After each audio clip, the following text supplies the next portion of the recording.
अविराम धूप के नीचे गरीब किसान गांव के खेत में कड़ी मेहनत करते हैं। उनका पसीना कठिनाई का चित्र बनाता है। सरदार घोड़े पर सवार होकर आता है। उसकी दृष्टि घृणा से भरी हुई है। जैसे ही एक छाया मैदान पर पड़ती है, सरदार की आवाज हवा में गूंजती है, मांगते हुए, रहीम, इस साल की फसल कैसी है? मुझे उम्मीद है कि यह मेरे हिस्से के लिए पर्याप्त होगी।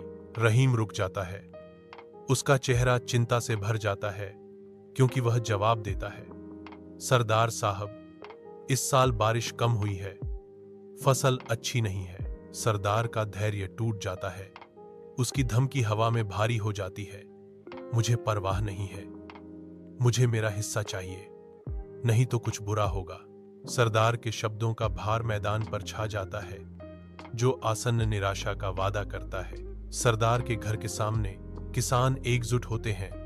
उनके चेहरे अटूट संकल्प को दर्शाते हैं। उनकी आवाजें एक साथ उठती हैं, नारे लगाते हुए जो हवा को चीरते हैं। न्याय की मांग करने वाला एक कोरस। सरदार प्रकट होता है। उसका भाव क्रोध और अहंकार का मिश्रण है। यह क्या हंगामा है? तुम यहां क्या कर रहे हो? अली आगे बढ़ता है। उसकी आवाज प्रतिशोध से गूंजती है, सरदार, हम न्याय की मांग करते हैं।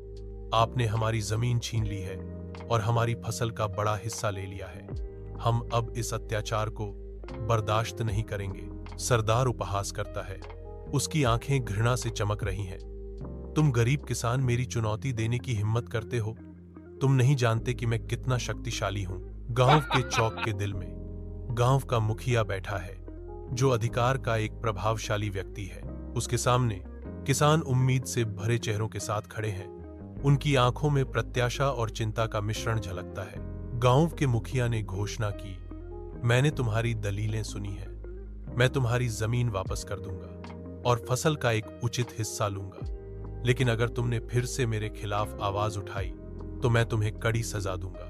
ग्रामीण राहत की सांस लेते हैं। उनकी कृतज्ञता हवा में महसूस होती है। धन्यवाद सरदार, अली बोलता है। उसकी आवाज कृतज्ञता से भरी हुई है। सरदार साहब, हम आपके आभारी हैं। हम हमेशा शांति और भाईचारे से रहने का वादा करते हैं।